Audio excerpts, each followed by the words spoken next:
અગરિયાઓ પોતાનું જીવન મીઠું પકવીને ચલાવતા હોય છે, પરંતુ જો એમનું આ જે વ્યવસાય છે તે જ એમનાથી છીનવી લેવામાં આવે તો એવું જ કંઈક બન્યું છે દસાડાના ખારાગોડા રણ વિસ્તારમાં, કે જે આગળ અગરિયાઓથી પોતાનો વ્યવસાય જ છીનવી લેવામાં આવ્યો છે। नहीं किसी से भीख मांगते,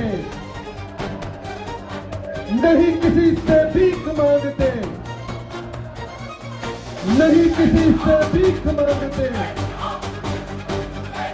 अगर बचाओ, अगर बचाओ। શું છે સમગ્ર માહિતી વિગતે ચર્ચા કરીએ। નમસ્કાર, આપ જોઈ રહ્યા છો ચક્રવાત ન્યૂઝ। હું છું આપની સાથે નિધિ।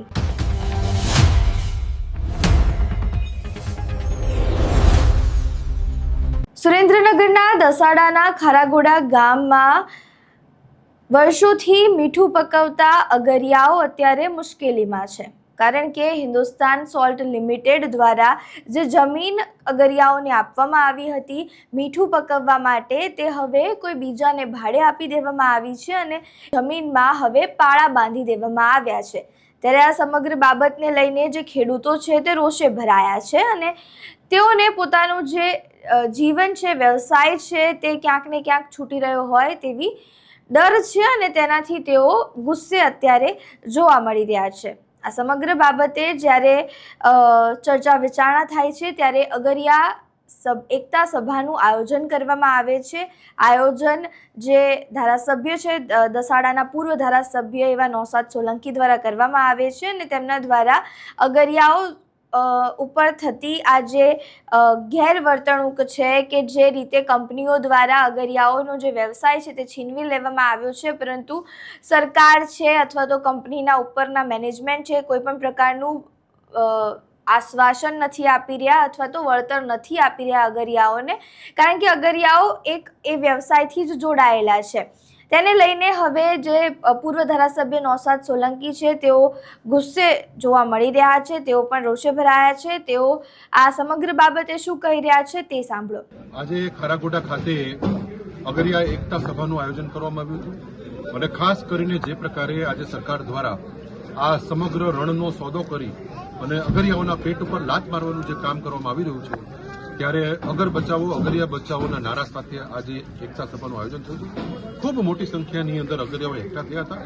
જે પ્રકારે 5000 એકર જમીન અને હિન્દુસ્તાન સોલ્ટનો પ્લાન્ટ એ ખાનગી કંપનીને માત્ર કોડીના ભાવે કે જે 5 વર્ષ માટે આ અગરિયાઓને લૂંટવા માટે, 5 વર્ષ માટે આ સમગ્ર રણને લૂંટવા માટે જે પીળો પરવાનો આપ્યો છે એનો વિરોધ કરવા માટે અને સંપૂર્ણ રીતે આ કંપનીને અહીંથી ભગાડવા માટે અમે આગામી 23મી તારીખે 23મી જૂન અને મંગળવારે વિશાળ સંખ્યાની અંદર અમે પ્રાંત કચેરીએ જઈ ત્યાં ધરણા પ્રદર્શન કરીને અમે પ્રાંતશ્રીને આવેદનપત્ર આપીશું અને ત્યારથી અમારા આંદોલનના અમે શ્રી ગણેશ કરી ત્યારથી અમારું આંદોલન શરૂ કરીને જ્યાં સુધી આ 5000 એકર જમીન ખુલ્લી ન થાય અને કંપનીનો કોન્ટ્રાક્ટ રદ ના થાય અને હિન્દુસ્તાન સોલ્ટ કંપનીનું અરાજકતાથી ખતમ ના થાય ત્યાં સુધી આ આંદોલન એક પછી એક તબક્કામાં આગળ વધતું જશે અને છેલ્લે જરૂર પડશે તો ઉગ્રથી ઉગ્ર આંદોલન કરવામાં પણ અમે ચૂકશું નહીં, પરંતુ અમે બધા જ એ ગાંધી ચિંધ્યા માર્ગે આદર્શ રીતે અમે સરદાર સાહેબના રસ્તે, અમે પૂજ્ય બાબા સાહેબના માર્ગે અમે આંદોલન કરવાના છીએ અને સરકારને અમારી માંગણીઓ સાંભળ્યા વગર, અમારી માંગણીઓનું નિરાકરણ લાવ્યા વગર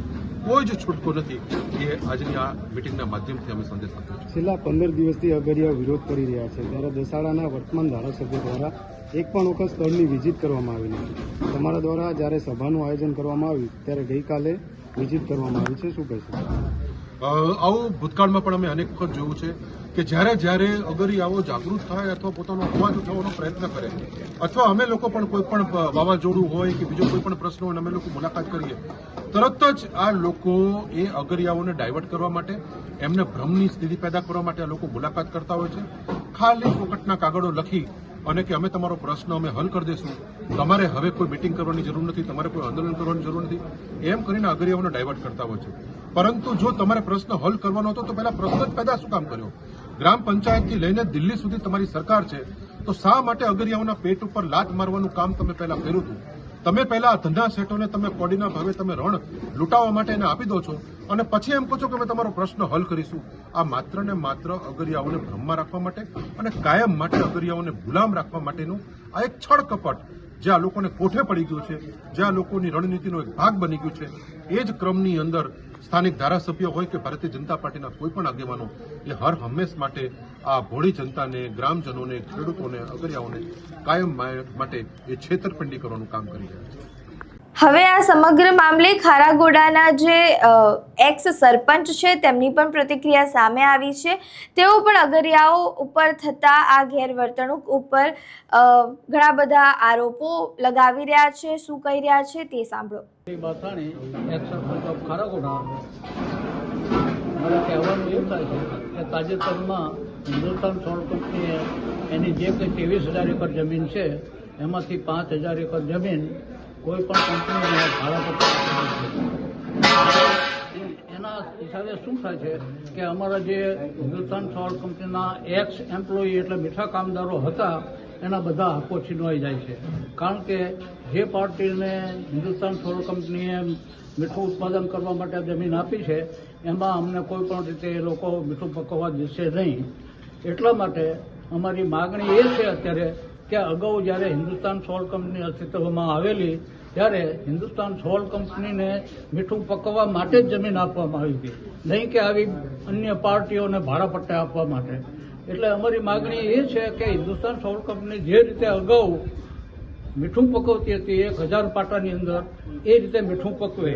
હિન્દુસ્તાન સોળ કંપનીએ રણની અંદર બ્રોડગેજ રેલવે લાઇન નાખેલી હતી, 1,000 બંગલોઝ બનાવેલા હતા, એ બધું જ અત્યારે ડિસમેન્ટલ કરી નાખેલું છે. અત્યારે કોઈ પણ પ્રકારની પ્રવૃત્તિ હિન્દુસ્તાન સોળ કંપની કરતી નથી અને આ રીતે અન્ય કંપનીઓને ભાડા પટ્ટે જમીન આપી અને આ રીતે પૈસાની રિકવરી કરે છે.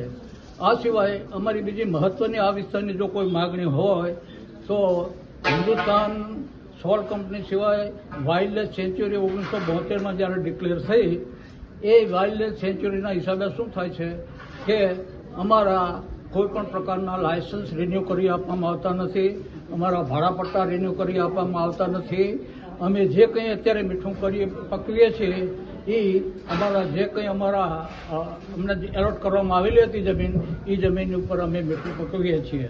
અમને સરકારની કોઈ પણ સહાય આપવામાં આવતી નથી.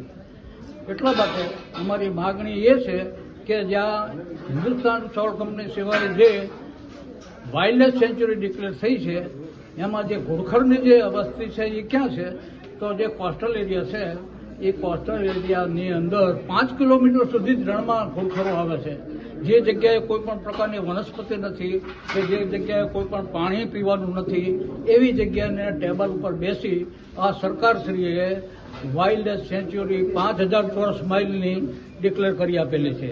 અમારી માગણી એટલા માટે એ ઊભી થાય છે કે અમારી 4,000 એકર જમીન અમને આપવામાં આવે મીઠું ઉત્પાદન કરવા માટે અને 1,000 જમીન જે છે 1,000 એકર જેટલી જમીન જો હિન્દુસ્તાન સરકાર વાઇલ્ડ સેન્ચ્યુરીને આપવામાં આવે તો એમાં અમને કોઈ પણ પ્રકારનો વાંધો વિરોધ નથી. આજે જે સભા યોજાણી હતી, હવે પછીની આપણી રણનીતિ શું રહેશે? આ બાદ હવે પછી અમારી અત્યારે સભાના સંદર્ભમાં એવી અમારી વાત નક્કી થઈ છે કે આવતી 23 તારીખે મંગળવારના રોજ અમે પ્રાંત અધિકારીને આવેદનપત્ર આપવા જવાના છીએ. અમારી આ જે કંઈ વિસ્તારની માગણી છે એ માગણીની રજૂઆત કરવા માટે અમે 23 તારીખે જવાના છીએ.